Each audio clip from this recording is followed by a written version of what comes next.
আসসালামু আলাইকুম ভাইয়ারা আপুরা আনারা ব্যাগ ভালো আছেন জানগুলোকে একখান রসুন মরিচের রেসিপি শেয়ার করুম। রেসিপি হয়েছে এনে প্রথমে শুকনো মরিচের পেঁয়াজরে ভালো করে পাটার মধ্যে বাটি লইছি। একবারে হিসি ভালো করে বাটি লইছি বুঝছেন নি। বাটার হরে এবার ফাতিলের মধ্যে কদ্দু তেল দিই। তেল এনে একখানা গরম হয়েছে আর মরিচের পেঁয়াজি কিনে ভালো করে কতক্ষণ কষামো। কদ্দু লবণ দিমু, লবণ দিয়ে একখানা বালা করে কতক্ষণ লাড়ি মিশাই। হলুদের গুঁড়া দিমু, হলুদের গুঁড়া দিয়ে কতক্ষণ লাড়ি। এরপরে মাছ গিন হালাই দেবো বুঝছেন নি।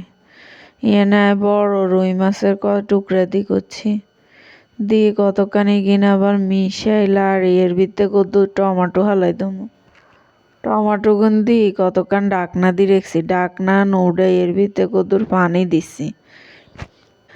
পানি দিয়ে আবার কতক্ষণ লাড়ি সারি কিনে জলি কিনে একবারে হুয়া এলাইছি। হুয়াই একখান মাখা মাখা করে এলাইছি বুঝছেন নি। আঙ্গো নোয়া খাইলে গরু মরিচ ভর্তা কিনবা বেশি অসন্দ আপনারা এভাবে করে খাইছে।